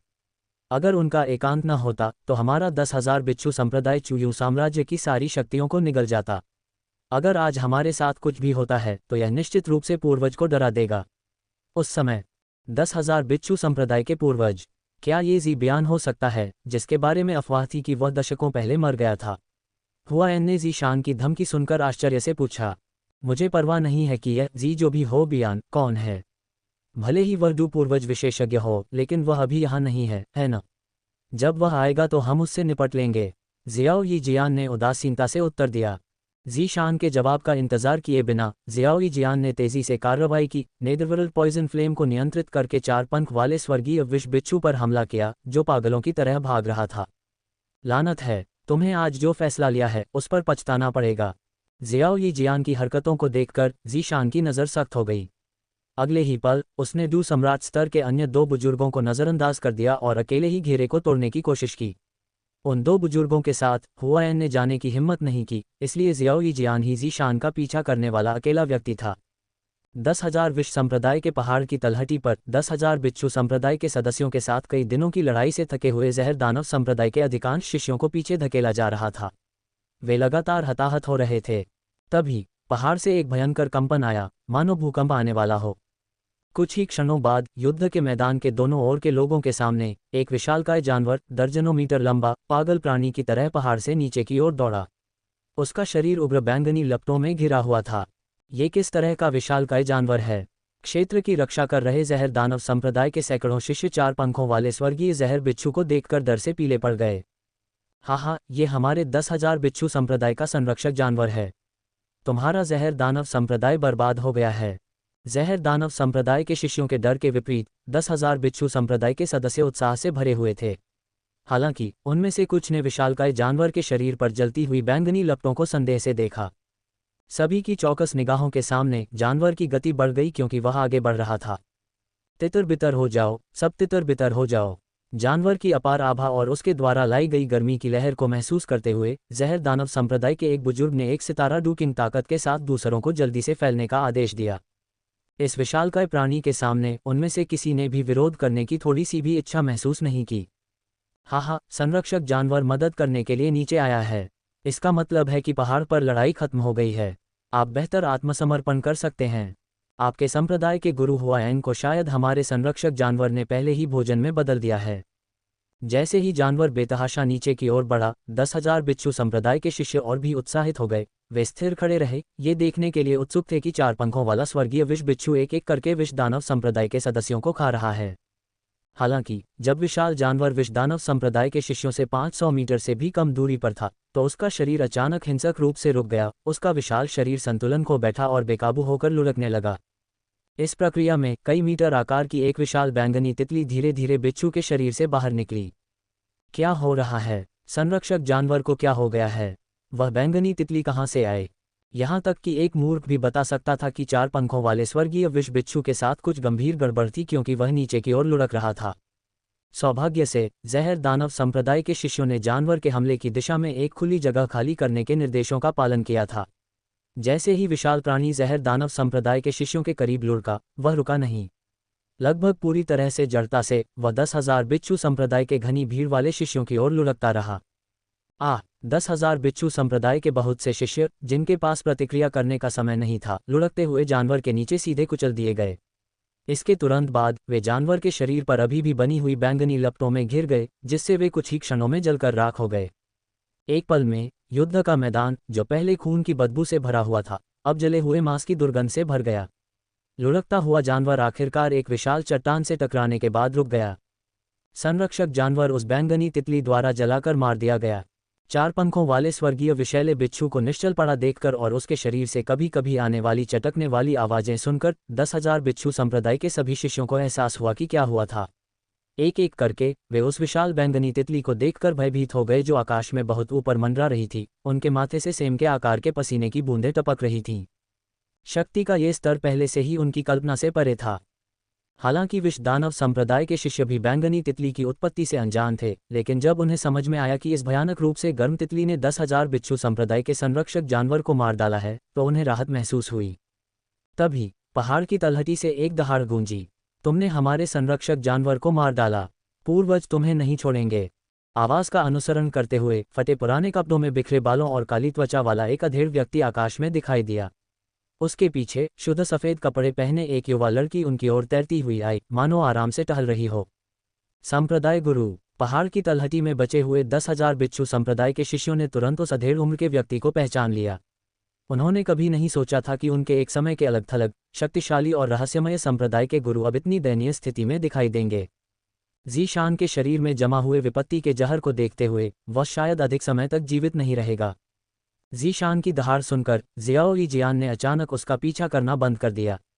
वह वहीं रुकी रही और जोर से चिल्लाई, चूंकि तुम्हें अपने पूर्वज पर इतना विश्वास है, इसलिए मैं तुम्हें वापस जाने और संदेश देने दूंगी। अब से 3 दिन बाद मैं 10,000 बिच्छू संप्रदाय का दौरा करूंगी। ज़ीशान को लगा जैसे उसे राहत मिल गई हो। उसने जल्दी से एक और धमकी दी, ठीक है, बस तुम रुको। यदि आप 3 दिनों में हमारे 10,000 बिच्छू संप्रदाय में नहीं आते हैं, तो हमारे पूर्वज व्यक्तिगत रूप से विष दानव संप्रदाय में आएंगे। अध्याय 366। जियो यीजियान ने जहर संप्रदाय की स्थापना की। यह अंतिम धमकी देने के बाद ज़ीशान ने पहाड़ की तलहटी में 10,000 बिच्छू संप्रदाय के एकत्रित शिष्यों की ओर अपनी नज़र घुमाई और सख्ती से चिल्लाया, 10,000 बिच्छू संप्रदाय के सभी शिष्य तुरंत पीछे हट जाओ। ये देखने के लिए प्रतीक्षा किए बिना कि दूसरे कैसे प्रतिक्रिया करेंगे, ज़ीशान जल्दी से दृश्य से चले गए। उनकी आकृति चमकती हुई चली गई। ज़ियाओ यीजियान और ज़ीशान के बीच की बातचीत जहर दानव संप्रदाय और 10,000 बिच्छू संप्रदाय दोनों के सभी शिष्यों द्वारा स्पष्ट रूप से सुनी गई थी। उस क्षण दोनों पक्षों के मनोबल में पूरी तरह से उलटफेर हुआ। भाइयों, 10,000 बिच्छू संप्रदाय के संप्रदाय गुरु भाग गए हैं। चलो जवाबी हमला करते हैं। जवाबी हमला, जवाबी हमला। एक पल में जहर दानव संप्रदाय के शिष्यों ने तेजी से आगे बढ़ते हुए पहाड़ से नीचे की ओर तेजी से हमला किया। इस समय हुआयन सहित जहर दानव संप्रदाय के 1 दर्जन से अधिक बुजुर्ग लड़ाई में शामिल होने के लिए पहाड़ से नीचे उतरे। 10,000 बिच्छू संप्रदाय के शिष्य जिन्होंने तेजी से प्रतिक्रिया की, वे पहले ही तितर बितर हो गए और भाग गए, जबकि जो धीमे थे उन्हें जहर दानव संप्रदाय ने जल्द ही काट दिया। हालांकि जब जहर दानव संप्रदाय के शिष्यों ने 10,000 बिच्छू संप्रदाय के शेष सदस्यों को घेर लिया, तो उन्होंने उन्हें पूरी तरह से खत्म करने का विकल्प नहीं चुना। वर्तमान में चूयू साम्राज्य के शीर्ष 5 संप्रदायों में से 3 के बीच एक अराजक लड़ाई छिड़ गई थी। यदि दोनों पक्षों को भारी नुकसान हुआ, तो न केवल जहर दानव संप्रदाय इसे स्वीकार करने में असमर्थ होगा, बल्कि चूयू साम्राज्य भी उथल पुथल में आ जाएगा। लंबे समय तक चलने वाला रक्तपात संभवतः साम्राज्य की समग्र शक्ति को दशकों पीछे धकेल देगा। हुआयन इस बात से अच्छी तरह वाकिफ था, इसलिए पूरी जीत हासिल करने के बाद उसने 10,000 बिच्छू संप्रदाय के सभी जीवित शिष्यों को पकड़ लिया। उनके अंतिम भाग्य का फैसला 3 दिन बाद होगा। यह इस बात पर निर्भर करेगा कि 10,000 बिच्छू संप्रदाय या जहर दानव संप्रदाय अंतिम विजेता के रूप में उभरा है या नहीं। यदि 10,000 बिच्छू संप्रदाय नष्ट हो गया, तो ये बंदी अब कोई महत्वपूर्ण खतरा नहीं रहेंगे और उन्हें तितर बितर होने दिया जा सकता है। हालांकि यदि जहर दानव संप्रदाय पराजित हो गया, तो वे अपनी स्वतंत्रता पुनः प्राप्त कर लेंगे। बंदियों से निपटने के बाद हुआयन ने 10,000 विष संप्रदाय के शेष सदस्यों को फिर से संगठित किया। 10,000 बिच्छू संप्रदाय की हार के बारे में जानने और विशालकाय जानवर के जले हुए शव को अपनी आंखों से देखने के बाद उन्होंने जहर दानव संप्रदाय की स्थिति को पूरी तरह से स्वीकार कर लिया। इस लड़ाई ने जहर दानव संप्रदाय को चुयून साम्राज्य का सबसे बड़ा संप्रदाय बना दिया था। अब केवल 10,000 बिच्छू संप्रदाय के डू पूर्वज ज़ीबियान से निपटना बाकी था। यदि वह पराजित हो गया, तो जहर दानव संप्रदाय चुयून साम्राज्य पर पूरी तरह से हावी हो जाएगा। 10,000 विश्व संप्रदाय के भव्य हॉल के अंदर हुआयन ने सम्मानपूर्ण भाव से शियाओ यीजियान से संपर्क किया और कहा, मालकिन, अगर आप चूयू साम्राज्य पर शासन नहीं करना चाहती हैं तो मैं, हुआयन, जनता को आदेश नहीं दे पाऊंगी। आप चाहती हैं कि मैं शासक बनूं? हुआयन के शब्दों पर शियाओ यीजियान आश्चर्यचकित दिखी। ये सही है, आपकी ताकत तीनों संप्रदायों के शिष्यों ने देखी है। इसके अलावा कल आपकी मदद के बिना जहर दानव संप्रदाय पहले ही नष्ट हो गया होता। शासक का पद लेना आपके लिए उचित है और कोई भी इसका विरोध नहीं करेगा। हुआयन ने ईमानदारी से समझाया। चूयू साम्राज्य में शाही परिवार कभी भी सबसे शक्तिशाली ताकत नहीं रहा था। जहर दानव संप्रदाय या 10,000 विश्व संप्रदाय भी शाही परिवार को आसानी से कुचल सकते थे। अब जबकि जहर दानव संप्रदाय ने 10,000 विश्व संप्रदाय को अवशोषित कर लिया है और लंबे समय से स्थापित 10,000 बिच्छू संप्रदाय को हरा दिया है, चूयू साम्राज्य पर शासन करने में कोई बाधा नहीं होगी। संप्रदाय गुरु सही कह रहे हैं। लेडी हेवनली जहर, चूयू साम्राज्य का शासक बनना लोगों की इच्छा है। मैं, हुआन गहाई, इसका पूरा समर्थन करता हूँ। कृपया लेडी हेवनली जहर, चूयू साम्राज्य के शासक के रूप में पद स्वीकार करें। कृपया लेडी हेवनली जहर, चूयू साम्राज्य के शासक की भूमिका निभाएं। हॉल में दूसरों की आवाज़ें सुनकर जियाओ यीजियान की आंखों में एक विचारशील नज़र दिखाई दी। वर्तमान में जियाओ यीजियान पहले से ही जहर दानव संप्रदाय के साथ उलझी हुई थी। 10,000 बिच्छू संप्रदाय के पूर्वज के साथ आगामी टकराव के लिए भी उसकी ताकत की आवश्यकता होगी। उसकी वर्तमान प्रतिष्ठा के साथ शासक की भूमिका निभाना उचित था। इसके अलावा इस पहचान के होने से उसे विभिन्न जहर इकट्ठा करने और जहर संत के अवशेषों की खोज करने में बहुत मदद मिलेगी। जियाओ यिन, आपको अपनी सबसे तेज़ गति से चूयून साम्राज्य से युनलान संप्रदाय में लौटने में कितना समय लगेगा? एक पल के लिए विचार करने के बाद जियाओ यीजियान ने एक महत्वपूर्ण प्रश्न पूछते हुए जियाओ यिन को एक ध्वनि संचरण भेजा। जियाओ यीजियान के प्रश्न को सुनने के बाद जियाओ यिन ने अपना छोटा हाथ बढ़ाया और धीरे धीरे उत्तर देने से पहले अपनी उंगलियों पर गिनती की। अगर मैं अकेले यात्रा करती हूँ तो 4 दिन पर्याप्त होंगे, लेकिन अगर मैं बहन जियानर को साथ ले जाती हूँ तो इसमें 5 दिन लग सकते हैं। 5 दिन? अल्केमिस्ट सम्मेलन से पहले 9 दिन से भी कम समय बचा है। ऐसा लगता है कि 10,000 बिच्छू संप्रदाय के साथ इस मामले को जल्दी से हल करने की जरूरत है। अपने दिल में लिए गए निर्णय के साथ जियाओ यीजियान ने भव्य हॉल में जहर दानव संप्रदाय के उच्च रैंकिंग सदस्यों की ओर रुख किया और जोर से घोषणा की, चूंकि आप सभी मेरी नियुक्ति पर जोर देते हैं, इसलिए मैं मना नहीं करूंगी। आज से 10,000 विश्व संप्रदाय के मुख्यालय का नाम बदलकर जहर संप्रदाय कर दिया जाएगा। संप्रदाय गुरु को नमस्कार। जहर संप्रदाय पीढ़ियों तक समृद्ध हो। जियाओ यीजियान ने उनके अनुरोध को स्वीकार कर लिया और जहर संप्रदाय की स्थापना की घोषणा की। हुआयन ने जियाओ यीजियान को सम्मान देने में अग्रणी भूमिका निभाई। संप्रदाय गुरु को नमस्कार। जहर संप्रदाय पीढ़ियों तक समृद्ध हो। संप्रदाय गुरु को नमस्कार। जहर संप्रदाय पीढ़ियों तक समृद्ध हो। हुआयन के बाद विश्व दानव संप्रदाय के बुजुर्गों और 10,000 विश्व संप्रदाय के कुछ पूर्व बुजुर्गों ने भी अपना सम्मान देना शुरू कर दिया। इस एकीकृत आवाज को सुनकर जियाओ यीजियान के दिल में एक अजीब सी भावना जाग उठी। वह भव्य हॉल में सबसे ऊंचे स्थान पर कुर्सी पर चली गई और धीरे से बैठ गई। आज से संप्रदाय में बाएं और दाएं दोनों रक्षकों के लिए पद होंगे। मैं हुआयन को संप्रदाय के बाएं रक्षक के रूप में नियुक्त करता हूं। मेरी अनुपस्थिति में संप्रदाय के भीतर सभी मामलों को मेरी ओर से हुआयन द्वारा संभाला जा सकता है। संप्रदाय मास्टर की कुर्सी पर बैठने के बाद जियाओ यीजियान ने जो पहला कदम उठाया वह एक डिप्टी को नियुक्त करना था। आखिरकार वह अभी तक चीजों के प्रबंधन पक्ष से परिचित नहीं थी और हुआयन एक ऐसी व्यक्ति थी जिसे उसने बेहद भरोसेमंद पाया। जियाओ यीजियान के शब्दों को सुनकर हुआयन का चेहरा खुशी से चमक उठा। कई लोगों ने जियाओ यीजियान की क्षमता को देखा था। एकमात्र डू स्पिरिट के रूप में शुरू होने से वह जल्दी ही एक ऐसी ताकत बन गई जो आधे साल के भीतर एक संप्रदाय के गुरु को कुचलने में सक्षम थी। उसने पौराणिक नेदरवर्ल्ड पॉइजन फ्लेम को भी नियंत्रित किया, जिसे परिष्कृत करना अविश्वसनीय रूप से कठिन कहा जाता था। ऐसी प्रतिभा के साथ वह भविष्य में एक डू पूर्वज बनने के लिए बाध्य थी, संभवतः एक पौराणिक डू आदरणीय भी। जियाओ यीजियान का अनुसरण करने वाले पहले लोगों में से एक के रूप में हुआयन की स्थिति तब भी प्रमुख रहेगी जब नए सदस्य पॉइजन संप्रदाय में शामिल होंगे। इसके अलावा ऐसे शक्तिशाली व्यक्ति का अनुसरण करने से निस्संदेह उसे अपनी ताकत में काफ़ी सुधार करने में मदद मिलेगी। उत्साह से भरकर हुआयन तुरंत घुटनों के बल बैठ गया और सम्मानपूर्वक चिल्लाया, धन्यवाद संप्रदाय के गुरु, आपके विश्वास के लिए। खड़े हो जाओ। जियाओ यीजियान ने धीरे से अपना हाथ उठाया और धीरे से बोली, वाम रक्षक को नमस्कार। सभी ने जियाओ यीजियान की नियुक्ति का बहुत समर्थन किया। जैसे ही हुआयन खड़ा हुआ, दूसरों ने उसका सम्मानपूर्वक अभिवादन किया। इसके बाद जियाओ यीजियान ने दोनों पूर्व संप्रदायों के कुछ बुजुर्गों को फिर से नियुक्त करना शुरू किया। आधे दिन के भीतर पूर्व 10,000 विश्व संप्रदाय के मुख्यालय में रहने वाले सभी शिष्यों को परिवर्तनों के बारे में पता चल गया था। चूंकि जियाओ यीजियान एक वैध विश्व साधक था, इसलिए उनके दिलों में कोई प्रतिरोध नहीं था। इसके बजाय वे उत्साहित महसूस करते थे और जोर से जयकार करते थे। अध्याय 367 10,000 बिच्छू संप्रदाय को डराना। विश्व संप्रदाय की स्थापना की रात जियो यीजियान ने हुआएन को अकेले ही उस प्रांगण में बुलाया जो विशेष रूप से संप्रदाय के गुरु का था। हुआएन, क्या तुम जानती हो कि 10,000 बिच्छू संप्रदाय का पर्वत द्वार कहाँ स्थित है? जियो यीजियान ने धीरे से पूछा।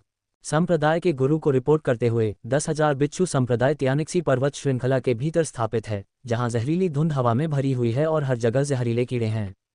जियो यीजियान की पूछताछ सुनकर हुआएन ने सम्मानपूर्वक वह जानकारी बताई जो उसे पता थी। संप्रदाय गुरु कई दशक पहले ज़िबियान पहले से ही एक डू सम्राट था। उस समय मैं केवल डू स्पिरिट स्तर पर था, लेकिन मैंने उसकी कुछ उपलब्धियों के बारे में सुना। सबसे पहले उसने जियामा साम्राज्य के शाही विशेषज्ञ जिया जिंगटियन के साथ कई बार लड़ाई की थी, जिसके परिणामस्वरूप गतिरोध हुआ था। दूसरे, उसने जियामा साम्राज्य के बर्फ सम्राट है बोडोन को हराया। उसने सांप लोगों की जनजाति की मेडुसा रानी के खिलाफ भी लड़ाई लड़ी। अब उसके डू पूर्वज तक पहुंचने की अफवाहें हैं, हालांकि मैं पुष्टि नहीं कर सकता कि यह सच है या नहीं। 10,000 बिच्छू संप्रदाय के स्थान का वर्णन करने के बाद हुआएन ने ज़िबियान के कार्यों के बारे में बात करना जारी रखा। हुआएन की विस्तृत व्याख्या सुनने के बाद जियाओ यीजियान ने सिर हिलाया। चूंकि ज़ीशान इतना आश्वस्त है, इसलिए ये सच है कि ज़िबियान ने डू पूर्वज तक पहुंच बनाई है। संप्रदाय गुरु, भले ही वह बूढ़ा आदमी वास्तव में डू पूर्वज तक पहुंच गया हो, लेकिन वह भगवान शियाओयिन के बराबर नहीं होगा। हुआएन ने शून्य जानवर की ओर देखा और निश्चितता के साथ बोला। इससे पहले खंडहरों में उसने शून्य जानवर की क्षमताओं को देखा था। अंतरिक्ष में यात्रा करने की शक्ति कुछ ऐसी थी जिसे साधारण डू पूर्वज समझ नहीं सकते थे। मम्मा, आपको इस मामले के बारे में चिंता करने की ज़रूरत नहीं है। शियाओ यीजियान ने थोड़ा सिर हिलाया, फिर हुआएन को जाने का संकेत देने के लिए अपना हाथ हिलाया। संप्रदाय गुरु, आपका अधीनस्थ विदा लेता है। शियाओ यीजियान के हाव भाव को देखकर हुआएन ने सम्मानपूर्वक कहा, फिर तुरंत आंगन से बाहर निकल गई। हुआएन के चले जाने के बाद शियाओ यीजियान तुरंत अपने चेहरे पर एक चालाक मुस्कान के साथ मुड़ी और शियाओयिन से बोली, शियाओयिन, अगर मैं तुम्हें दूसरों को डराने के लिए कोई कदम उठाने के लिए कहूँ तो ये गुरु के नियमों का उल्लंघन नहीं माना जाएगा, है ना? जियो यीजियान की बातें सुनकर जियोयिन ने जवाब देने से पहले झिझकते हुए कहा, इसे गुरु के नियमों का उल्लंघन नहीं माना जाना चाहिए। अच्छा, तो ये तय हो गया। चलो अब चलते हैं। जियोयिन की प्रतिक्रिया सुनकर जियो यीजियान ने उत्साह से बात की। अगले ही पल जियोयिन ने आंगन में एक स्थानिक दरार खोली। दरार दिखाई देने के बाद जियो यीजियान और जियोयिन एक साथ अंदर चले गए। जब वे शून्य से फिर से प्रकट हुए तो उनका स्वागत एक घने जंगल ने किया जो जहां तक नजर जा सकती थी फैला हुआ था, जिसके ऊपर धुंध की एक मोटी परत मंडरा रही थी। दूर एक अत्यंत राजसी पर्वत शिखर उनके सामने खड़ा था। ये बहुत तेज था। जियोयिन, तुम कमाल हो। मैं कब तुम्हारी तरह अंतरिक्ष में यात्रा कर पाऊंगी? अपने सामने के दृश्य को देखते हुए जियो यीजियान ने अंगूठा दिखाया और ईर्ष्या से जियोयिन को देखा। यह इतना बढ़िया नहीं है। जियाओ यीजियान की प्रशंसा सुनकर जियाओयिन शर्मा गई और जवाब दिया, ओह, प्रशंसा से शर्म आ रही है। जियाओ यीजियान ने जियाओयिन को चिढ़ाया और फिर सीधे उनके सामने विशाल पर्वत की चोटी की ओर चल दिया। कुछ ही देर में दोनों पहाड़ के ऊपरी हिस्से में पहुंच गए। अपने ऊंचे स्थान से उन्होंने ऊंची चोटी को देखने के लिए नीचे देखा जो कुल्हाड़ी से आधी कटी हुई लग रही थी। चोटी के चपटे शीर्ष पर एक विशाल संप्रदाय खड़ा था जो घने हरे जहरीले धुंध में लिपटा हुआ था, जिसने अंदर सब कुछ स्पष्ट कर दिया था। हाल ही में 10,000 बिच्छू संप्रदाय ने अपने लगभग 60% शिष्यों को युद्ध के लिए भेजा था। नतीजतन संप्रदाय के पर्वत द्वार के आसपास बहुत कम पहरेदार थे और किसी ने भी जियाओ यीजियान और जियाओयिन को द्वार के सामने विशाल चौक के ऊपर मंडराते हुए नहीं देखा। हवा में लटके हुए जियाओ यीजियान ने नीचे हरे जहरीले धुंध को उदासीनता से देखा। अपना गला साफ करते हुए उसने ऊंची आवाज में पुकारा, ज़ीशान, क्या तुम अभी भी जीवित हो? अगर तुम मर नहीं गए हो तो अपने पुराने पूर्वज को बाहर निकालो। हमारे 10,000 बिच्छू संप्रदाय पर अतिक्रमण करने की हिम्मत कौन कर सकता है? जैसे ही जियो यीजियान की आवाज़ गिरी, नीचे घने कोहरे से एक बूढ़ा आदमी बाहर निकल आया। उसकी आभा से अंदाजा लगाया जा सकता है कि वह भी एक डू सम्राट था। 10,000 बिच्छू संप्रदाय वास्तव में क्लाउड साम्राज्य में एक प्रसिद्ध पुराना संप्रदाय था। संप्रदाय के गुरु ज़ीशान एक शीर्ष डू सम्राट थे। 10,000 जहर संप्रदाय के पर्वत द्वार पर लड़ाई में खोए 2 डू सम्राट विशेषज्ञों को मिलाकर उनके पास कुल 4 डू सम्राट विशेषज्ञ थे। मुझे उम्मीद नहीं थी कि तुम सच में आओगे। डू सम्राट स्तर के बूढ़े व्यक्ति के उभरने के बाद नीचे से अचानक एक क्रोधित आवाज आई। थोड़ी देर बाद जीशान संप्रदाय के चौक पर दिखाई दिया, जो 10,000 बिच्छू संप्रदाय के लाखों शिष्यों से घिरा हुआ था। उसके बगल में सफ़ेद बालों वाला एक बूढ़ा आदमी खड़ा था, जो थोड़ा झुका हुआ था और एक बेंत पर झुका हुआ था। बूढ़े आदमी ने साधारण कपड़े पहने थे। उसका झुर्रीदार चेहरा भावहीन था, फिर भी उसकी धुंधली आंखों में एक ठंडी तीक्ष्णता चमक रही थी। उसने एक काली छड़ी पकड़ी हुई थी, जिसके शीर्ष पर एक भयानक बिच्छू का सिर था, जिसके माथे पर एक हल्की बैंगनी चमक थी। बूढ़ा आदमी अपनी आभा को पूरी तरह से नियंत्रित करके वहां खड़ा था, अपनी शक्ति का जरा भी निशान नहीं छोड़ रहा था। पहली नज़र में वह किसी भी साधारण बुजुर्ग की तरह लग रहा था। हालांकि उस समय जीशान सहित 10,000 बिच्छू संप्रदाय के सभी बुजुर्ग और शिष्य उसे अत्यंत सम्मान के साथ देख रहे थे। इस बूढ़े आदमी को देखकर जियाओ यी जियान ने सीधे हवा में मंडरा रहे डू सम्राट बुजुर्ग को अनदेखा कर दिया और उसके सामने लगभग 10 मीटर की दूरी पर एक स्थान पर उतर गया। उसके चारों ओर 10,000 बिच्छू संप्रदाय के शिष्यों ने उसे जल्दी से घेर लिया। शिष्यों की हरकतों को देखते हुए कुबड़े बूढ़े आदमी ने अपनी छड़ी को हल्के से जमीन पर थपथपाया और फटकार लगाई, तुम सब पीछे हट जाओ। ऐसा कहने के बाद उसकी धुंधली लेकिन तीखी नज़रें जियाओ यिन पर टिक गईं, जो जियाओ यी जियान के बगल में खड़ी थी, जो कुछ समझने की कोशिश कर रही थी। एक पल के बाद उसने अपनी जांच छोड़ दी और धीरे धीरे अपनी नज़र जियाओ यी जियान पर घुमाई। तुम जी बियान हो, है न? जियाओ यी जियान ने अचानक पूछा। युवा, मैं वास्तव में जी बियान हूँ। जी बियान ने जवाब में सिर हिलाया। बूढ़े व्यक्ति की पहचान की पुष्टि करते हुए जियाओ यी जियान ने अपना सिर घुमाया और बिना किसी हिचकिचाहट के जियाओ यिन से पूछा, जियाओ यिन, उसकी साधना किस स्तर की है? वह भी अभी 4 सितारा डू पूर्वज तक पहुंच गया है। जियाओ यिन ने बिना किसी दूसरे विचार के उत्तर दिया। ये युवा लड़की वास्तव में रहस्यमय है, उसने एक नज़र में ही मेरे साधना स्तर को समझ लिया। जियो यी जियान और जियो यिन के बीच बातचीत सुनकर जी बियान को एहसास हुआ। हालांकि जियो यिन की ओर उसकी नज़र और भी सतर्क हो गई। 4 सितारा डू पूर्वज। जियो यिन का जवाब सुनकर जियाओ यी जियान थोड़ा हैरान हुआ। हुआएन द्वारा जी बियान की उपलब्धियों के वर्णन के आधार पर उसने मान लिया था कि वह भी अभी डू पूर्वज स्तर तक पहुंचा है। उसने उम्मीद नहीं की थी कि वह अपने पूर्व विरोधियों को इतने अंतर से पीछे छोड़ देगा। अध्याय 368, क्लाउड साम्राज्य को एकीकृत करना। 4 सितारा डू पूर्वज। जियाओ यिन का जवाब सुनकर जियाओ यी जियान कुछ हद तक हैरान थी। हुआएन के जेड बियान की उपलब्धियों के विवरण के आधार पर उसने मान लिया था कि वह भी अभी डू पूर्वज स्तर तक पहुंचा है। उसने उम्मीद नहीं की थी कि वह अपने पूर्व विरोधियों से इतने अंतर से आगे निकल जाएगा। जियाओ यिन, क्या तुम 4 सितारा डू पूर्वज को संभाल सकती हो? जियाओ यी जियान ने अपनी आवाज़ जियाओ यिन तक पहुंचाई। बेशक। जियाओ यी जियान का सवाल सुनकर जियाओ यिन ने एक बेहद आत्मविश्वास भरी मुस्कान दी। तुरंत उसके शरीर से एक अविश्वसनीय रूप से भयानक आभा निकलने लगी। यह आभा, यह शायद डू पूर्वज स्तर के शिखर पर पहुंच गई है। इस आभा को महसूस करते हुए पहले सतर्क रहने वाले जी बियान को अब डर की लहर महसूस हुई। इस शक्ति के आगे वह विरोध करने का विचार भी नहीं कर सकता था। 9 सितारा डू सम्राट जीशान सहित आसपास के शिष्यों को ऐसा लगा जैसे वे किसी पहाड़ के नीचे कुचले जा रहे हों, मुश्किल से सांस ले पा रहे हों। जी बियान और दूसरों की प्रतिक्रियाओं को देखकर जियाओ यी जियान का आत्मविश्वास तुरंत लौट आया और उसकी अभिव्यक्ति शांत हो गई।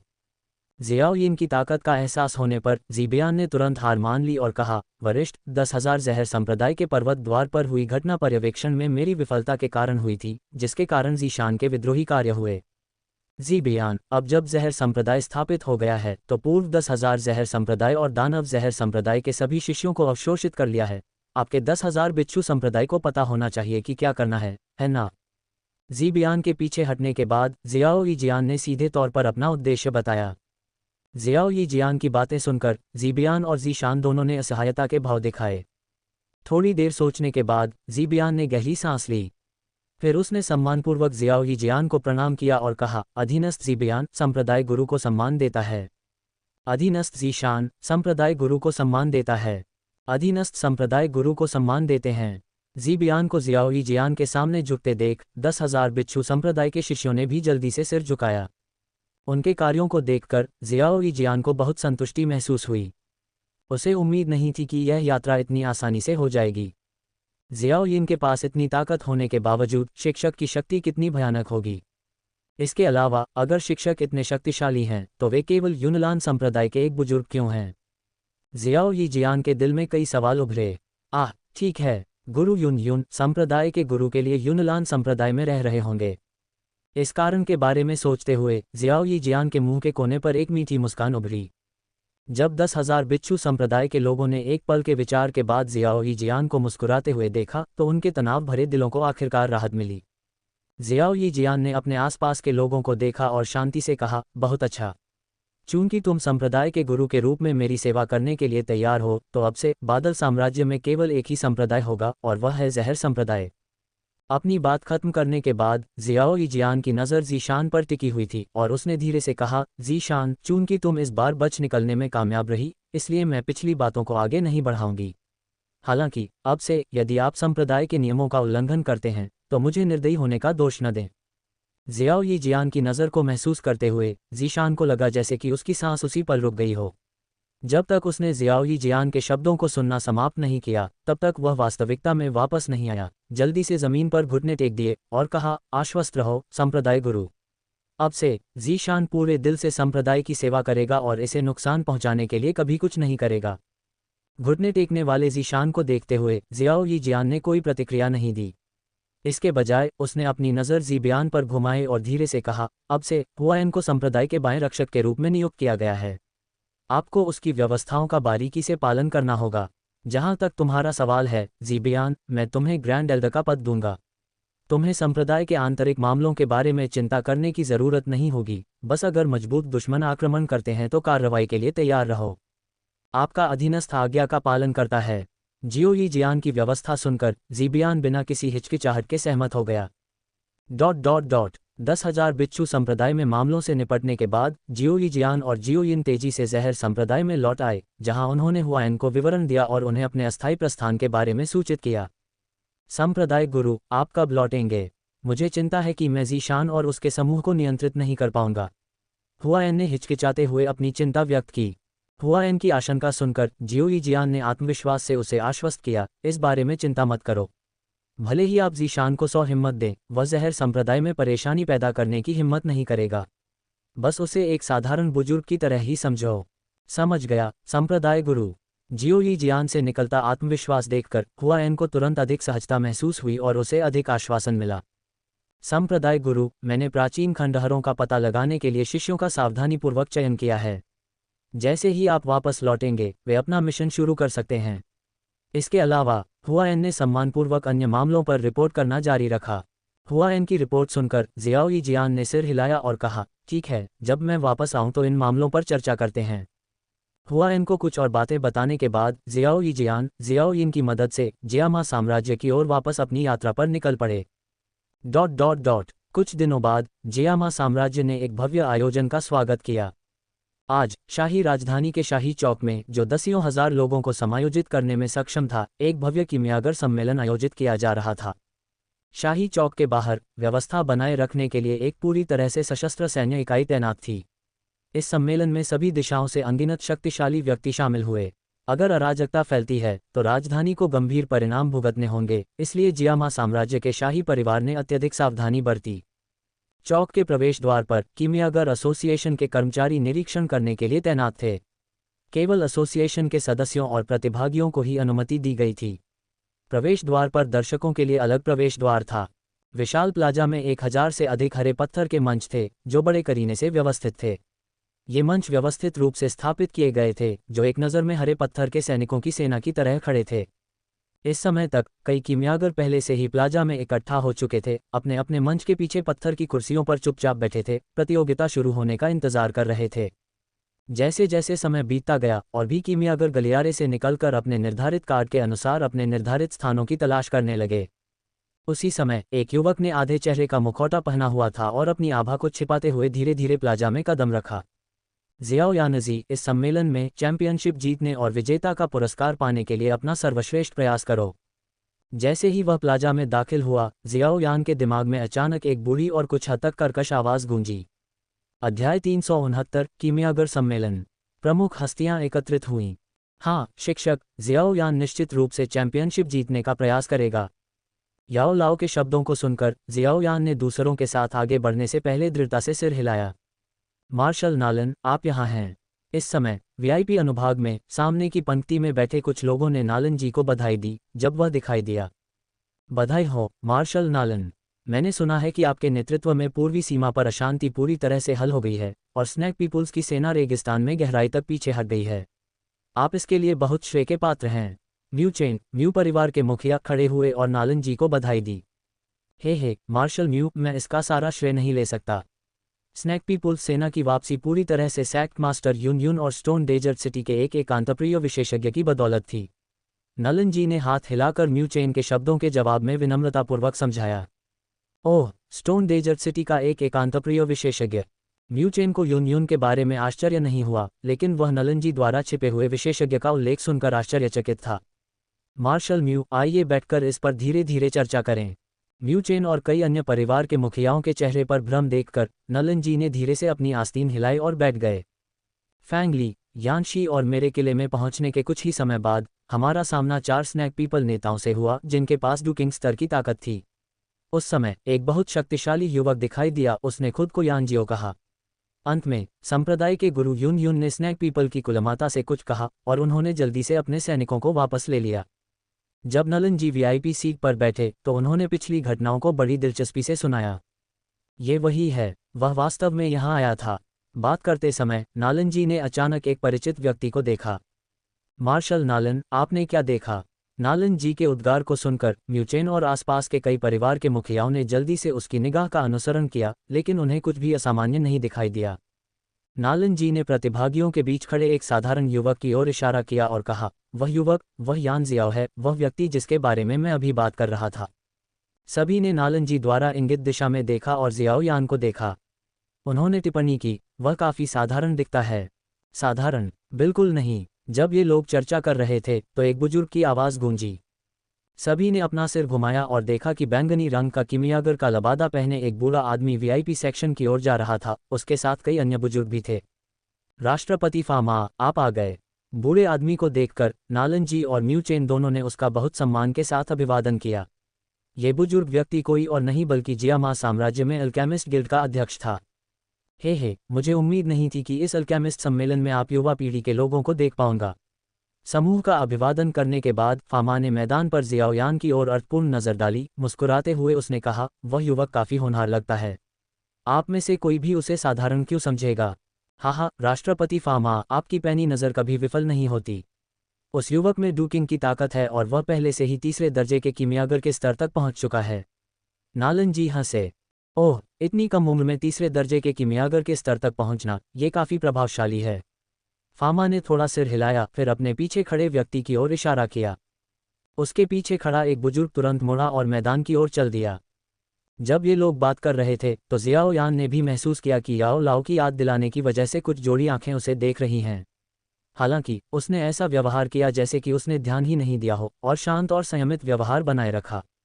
थोड़ी देर में फामा द्वारा भेजा गया किमियागर जियाओ यान के पास पहुंचा और विनम्रता से कहा, युवा भाई, हमारे राष्ट्रपति और शाही राजधानी के कई प्रमुख परिवार प्रमुख आपसे मिलना चाहते हैं। क्या आप हमें ये सम्मान देंगे? राष्ट्रपति मुझसे मिलना चाहते हैं। क्या यह अल्केमिस्ट गिल्ड का अध्यक्ष है? जियाओ यान ने ये सुनकर असमंजस में पूछा। हाँ, और आपके मित्र ओल्ड मास्टर नालिन भी आपसे मिलना चाहेंगे। अल्केमिस्ट ने सिर हिलाया। ठीक है। एक पल की हिचकिचाहट के बाद जियाओ यान सहमत हो गया और अल्केमिस्ट के पीछे वीआईपी सेक्शन की ओर चला गया। हाँ, यान जियाओ, मेरे युवा मित्र, हम फिर से मिलेंगे। आप इस अल्केमिस्ट सम्मेलन की चैंपियनशिप का दावा करने के लिए यहाँ आए होंगे, है ना? जियो यान को आते देख नालन जी ने बड़े उत्साह से उसका अभिवादन किया। इस दृश्य ने स्थिति से अनजान कई लोगों को हैरान कर दिया। नालन जी जैसे दर्जे के व्यक्ति ने एक युवा व्यक्ति के साथ भाई जैसा व्यवहार किया और यहाँ तक कि सीधे तौर पर कहा कि वह चैंपियनशिप के लिए यहाँ आया है।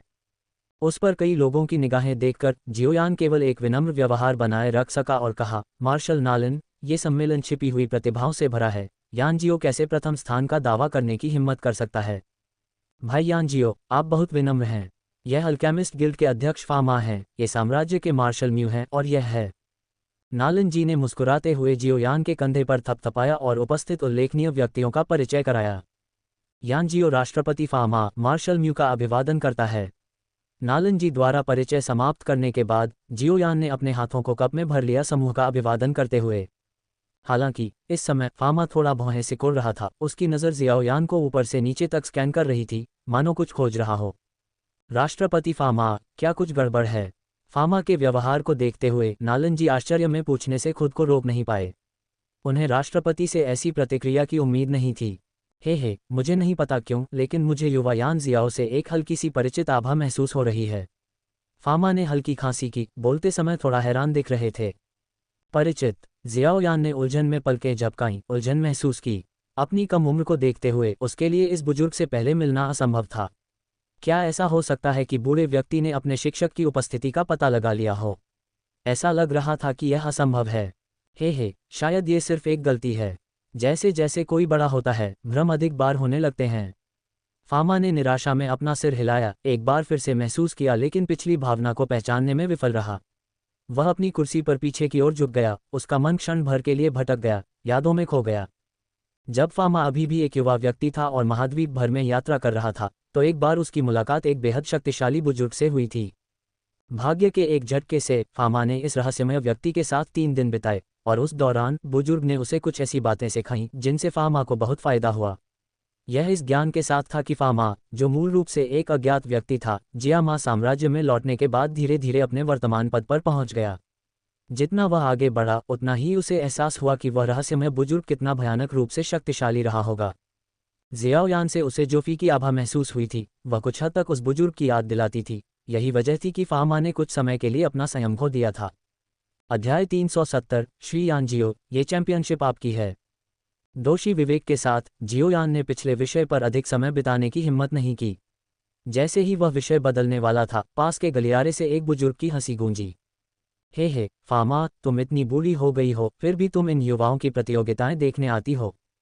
हंसी सुनकर सभी ने मुड़कर देखा, और जब उन्होंने सफ़ेद बालों वाले बुजुर्ग को एक साधारण भान के लबादे में देखा, तो वे सभी अचंभित रह गए, चुपचाप सोच रहे थे कि आज ऐसी कौन सी हवा चल रही है कि यह बूढ़ा राक्षस भी दिन के उजाले में दिखाई दिया।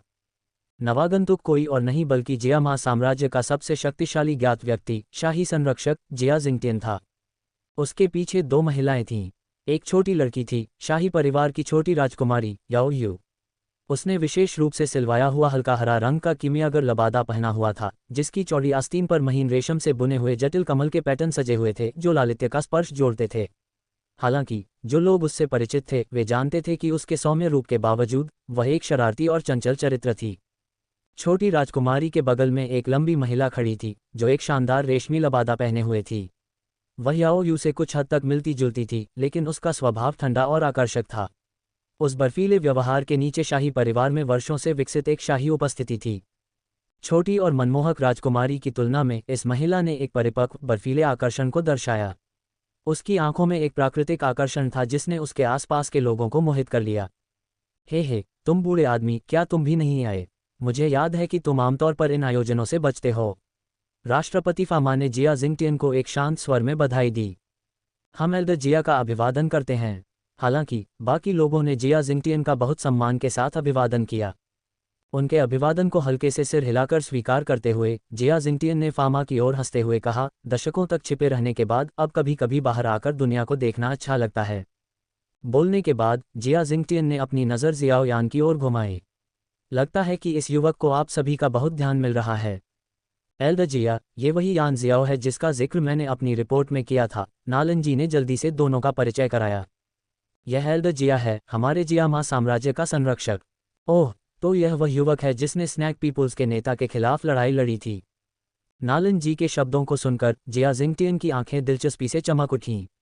अगर इस तरह की प्रतिभा को शाही परिवार द्वारा भर्ती किया जा सकता है तो लाभ बहुत बड़ा होगा। वह भविष्य में साम्राज्य के लिए समर्थन का स्तंभ भी बन सकता है। उस समय जिया जिंगटियन के पीछे खड़ी ठंडी और परिपक्व महिला आगे बढ़ी। उसके चेहरे पर मुस्कान थी और वह बोल रही थी, मिस्टर यान जियाओ, मैंने आपकी महान प्रतिष्ठा के बारे में बहुत पहले से सुना है। आज आपसे मिलना वाकई एक बड़ा सौभाग्य है। आप बहुत दयालु हैं, बहुत दयालु। जियाओ यान ने अजीब तरह से अपना हाथ हिलाया, इतनी खूबसूरत महिला की तारीफों से थोड़ा घबराया हुआ। जिया जिंगटियन महिला के अचानक हस्तक्षेप से परेशान नहीं हुआ। इसके बजाय उसने उसे जियाओ यान से मिलवाते हुए हंसी। युवा दोस्त, ये राजकुमारी याओ ये है, शाही परिवार की सबसे बड़ी राजकुमारी। वह इस आयोजन की सारी सुरक्षा की प्रभारी है, अंदर और बाहर दोनों। 50,000 सैनिक सभी उसकी कमान में हैं। ये सुनकर जियाओ यान चौंक गया। उसने उम्मीद नहीं की थी कि उसके सामने खड़ी ठंडी महिला के पास ऐसे कौशल होंगे। 50,000 सैनिक, अगर यह उसके बस में होता तो वह अराजकता पैदा कर सकता था। फिर भी गेट पर पहले से मौजूद व्यवस्थित सैन्य उपस्थिति को देखते हुए ये स्पष्ट था कि उसने उन्हें बड़ी आसानी से प्रबंधित किया। नमस्कार, राजकुमारी याओ ये। अपने आश्चर्य के बावजूद जियाओ यान ने विनम्रता से अपने हाथों को ऊपर उठाया। श्री यान जियाओ, आप बहुत औपचारिक हो रहे हैं।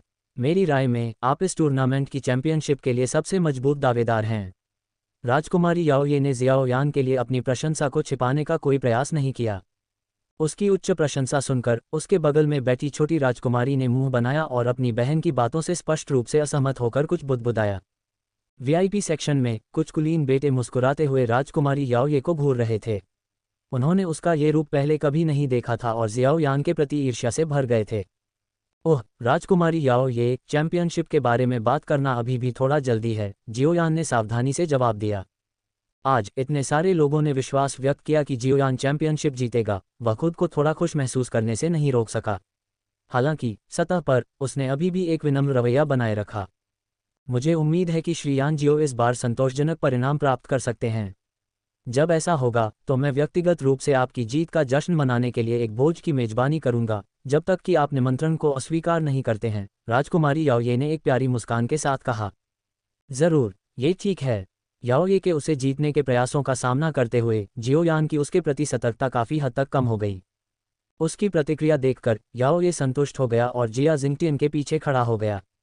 हाल ही में नालन जी ने पूर्वी सीमा से 2 प्रतिभाशाली लोगों के बारे में रिपोर्ट की थी। यान जियो, एक डुकिंग स्तर का विशेषज्ञ, और Liu L the brother mercenary group का नेता। दोनों ने राजकुमारी याओ ये का ध्यान आकर्षित किया था।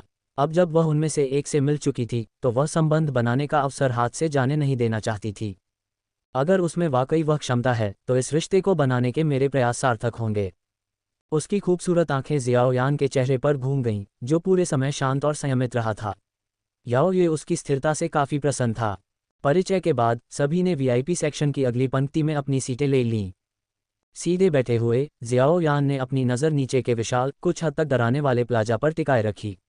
जैसे जैसे समय बीतता गया, अधिक से अधिक किमियागर अखाड़े में प्रवेश करते गए और उनके सामने पहले से ही घनी भीड़ में बैठे दर्शकों ने सिर का एक समुद्र बना लिया। जीवंत भीड़ उत्साहित युवा महिलाओं से भरी हुई थी, जिनकी प्रशंसा की जयकार और उत्साह की चीखें पूरे आयोजन स्थल पर गूंज रही थीं। माहौल संक्रामक था और जियाओ यान अपने दिल में उत्साह की लहर महसूस करने से खुद को रोक नहीं सका। आने वाले तमाशे के बारे में सोचते हुए जहां एक साथ अनगिनत लपटें जलेंगी, वह और भी उत्सुक हो गया। जैसे जैसे सूरज आसमान में आगे बढ़ा, वीआईपी सेक्शन में और लोग भर गए। उनमें से ज़्यादातर शाही राजधानी के प्रभावशाली व्यक्ति या उनके परिवार के सदस्य थे, जबकि उनके सामने बैठे दर्शक बहुत पहले ही एक विशाल, गर्जना करने वाली भीड़ में बदल चुके थे। उनकी जयकारें आसमान तक पहुंच रही थीं। अपनी सीट पर चुपचाप बैठे जियाओ यान ने कुछ देर के लिए अपनी आंखें बंद कर लीं। इस दौरान वीआईपी सेक्शन में कई और प्रमुख व्यक्ति आए। उनमें से एक बर्फ सम्राट हाई बोडोंग, शाही राजधानी के 3 महान परिवारों में से एक मिटेल परिवार के बड़े थे। उनके पीछे मिटेल परिवार के मुखिया मिटेल टेंगशान और एक महिला थी, जिसका आकर्षक रूप और आकृति बहुत आकर्षक थी। जियाओ यान इस महिला से काफ़ी परिचित था। वह वुटेन शहर में मिटेल नीलामी घर की खूबसूरत नीलामीकर्ता याफी थी। जैसे ही वह वीआईपी सेक्शन की ओर बढ़ी, जियो यान ने देखा कि उसके आसपास के कई कुलीन बेटों की आंखें प्रशंसा से चौड़ी हो गई थीं।